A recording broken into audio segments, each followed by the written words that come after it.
देखिए, डॉक्टर मनमोहन सिंह जो हैं विभिन्न पदों पर रहे। इकोनॉमिक एडवाइज़र रहे, प्लानिंग कमीशन के डिप्टी चेयरमैन रहे, और क्या फाइनेंस मिनिस्टर रहे, प्रधानमंत्री रहे, और अलग अलग पदों पर रहे, एडवाइज़र भी रहे। जिस भी पद पे रहे उन्होंने वहीं अपना छाप छोड़ी उन्होंने। और क्योंकि उनका वो एक पक्के देशभक्त थे, ईमानदार थे और सूझबूझ वाले आदमी थे, दूरदर्शी थे। ठीक है, प्रशासन चलाना तो बहुत आसान है, लेकिन असली प्रशासक वो होता है जो आने वाले 20-30 साल का देखे। जब वो वित्त मंत्री थे तो वो इकोनॉमिक रिफॉर्म्स लेके आए, लिबरलाइजेशन लेके आए।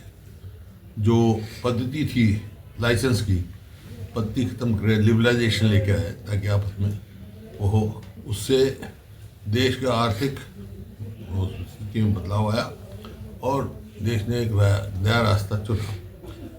उस समय देश आर्थिक संकट में था और इतना गहरा संकट था कि कभी भी देश का दिवाला घोषित हो सकता था। तो डॉक्टर साहब ने उस समय वित्त मंत्री थे, खाद की कीमत बढ़ा दी एकदम। मैं पार्लियामेंट्री फार्मर्स फोरम का सेक्रेटरी था, तो 20-30 सांसद लेके मैं इनके पास गया। मान ये किसान को तो बड़ा मुश्किल हो गया, इतनी कीमत बढ़ा दी आपने। और ये हालांकि वो किसान हितैषी थे, तो उन्होंने एक तरफ बुला के मेरे को कहा कि ये काम मजबूरी में करना पड़ रहा है क्योंकि देश का दिवाला पिटने वाला था। सोना भी हमारा बाहर रखा था, आपको याद होगा, तो भी लाए। लेकिन उन्होंने कहा क्योंकि मैं किसान का हितैषी हूँ, छोटे किसान का कम कर दिया उन्होंने। और आहिस्ता आहिस्ता देखा आपने, फिर एमएसपी हर साल उन्हें अच्छा किसान को दिया। किसान के लिए उनकी सदा हो रही कि वो समझते थे कि किसान ही देश की रीढ़ की हड्डी है। तो इस प्रकार से फिर वो प्रधानमंत्री बने और मेरे को मौका मिला प्रदेश का मुख्यमंत्री बने। उस दौरान जो उन्होंने हरियाणा की प्रगति में, तो आज हरियाणा जब हमने डॉक्टर मनमोहन सिंह प्रधानमंत्री नहीं रहे और सरकार दूसरी बन गई, उस समय जब हरियाणा प्रति व्यक्ति आय, प्रति व्यक्ति निवेश में एक, उसमें डॉक्टर साहब की सबसे ज़्यादा देन थी। और कोई भी संस्थान ऐसा नहीं है जो हरियाणा में ना दिया उन्होंने। चाहे national institute of fashion technology हो, चाहे नेशनल इंस्टीट्यूट ऑफ डिज़ाइन हो, चाहे आपका एम्स हो, चाहे आईआईएम हो, मतलब कोई भी आप इंस्टीट्यूट ले, आप कोई चाहे न्यूक्लियर पार्टनरशिप वो हो, ग्लोबल हो, और ये मतलब SEZ की उन्होंने एक कंसीव किया था, और फिर जो है IMT बनाए। और पावर, जो कि हरियाणा में बिजली की बहुत कमी थी, 4 थर्मल पावर प्लांट उनके समय में आया। और न्यूक्लियर पावर प्लांट जो 250 में वो मेगावाट देगा, उसमें हरियाणा का हिस्सा है, वो फतेहाबाद जिले में लगाने का काम किया, गोरखपुर गांव में। तो इस प्रकार से पूरे हरियाणा में आप देखो, हर उसमें हरियाणा ने प्रगति की, उसमें डॉक्टर साहब का बड़ा पूरा खास रुचि रहे। और उनके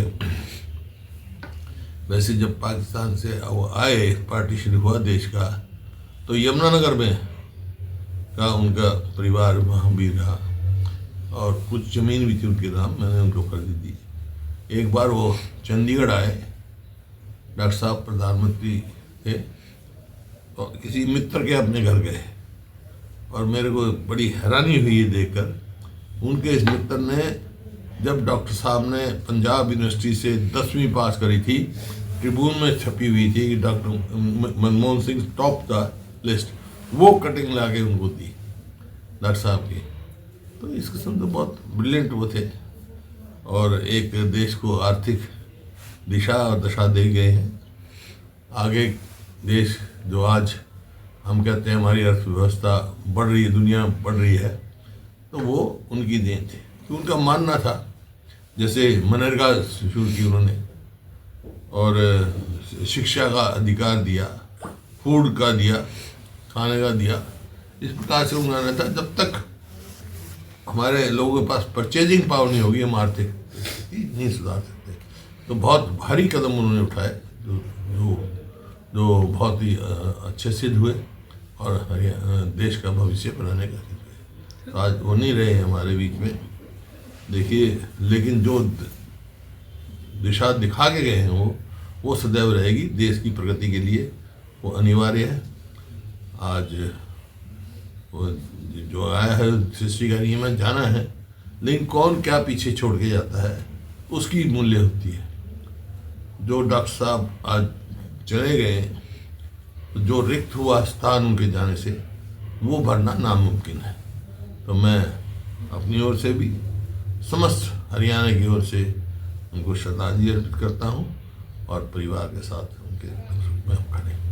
हमसे जुड़े रहने के लिए हमारे YouTube चैनल को सब्सक्राइब करें और नई वीडियो की नोटिफिकेशन के लिए बेल आइकॉन को दबाएं।